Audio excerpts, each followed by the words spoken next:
પાટણની સરસ્વતી શિશુ મંદિર ખાતે મંત્રી પુરુષોત્તમ રૂપાલાની ઉપસ્થિતિમાં સ્વલક્ષ્મીબેન ઓતિયાની છબી અનાવરણનો કાર્યક્રમ યોજાયો હતો।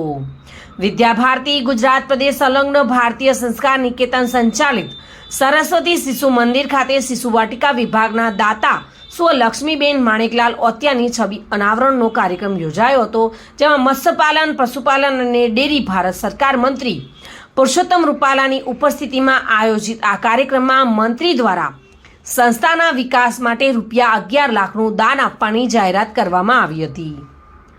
આજે આયોજિત કાર્યક્રમમાં વિવિધ દાતાઓ દ્વારા દાનની સરવાણી વહી હતી અને આજના કાર્યક્રમને સંબોધન કરતા મંત્રી પુરુષોત્તમ રૂપાલાએ જણાવ્યું હતું કે વિદ્યાર્થીઓમાં કેળવણીનું જતન આ સંસ્થા દ્વારા કરવામાં આવી રહ્યું છે।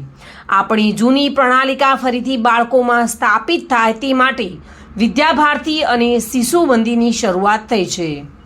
મંત્રીએ ઉદ્બોધનમાં પોતાના અનુભવો પણ વર્ણવ્યા હતા। મંત્રીની માતૃભાષા પર ભાર આપતા જણાવ્યું હતું કે તેઓ અંગ્રેજી ભાષાનો વિરોધ નથી કરતા, પરંતુ નવી પેઢીને માતૃભાષા સાથે જોડવી જ જોઈએ। જો આપણે નવી પેઢીને માતૃભાષા સાથે નથી જોડતા તો તેઓ સાથે આપણે અન્યાય કરી રહ્યા છીએ। જો તેઓને આપણે આ સંપત્તિથી નથી દૂર રાખીએ છીએ તો અન્યાય થશે। મંત્રી સંયુક્ત કુટુંબનું મહત્વ સમજાવતા જણાવ્યું હતું કે સંયુક્ત કુટુંબમાં જ બાળકોને તમામ સંસ્કારો શીખવા મળતા હોય છે।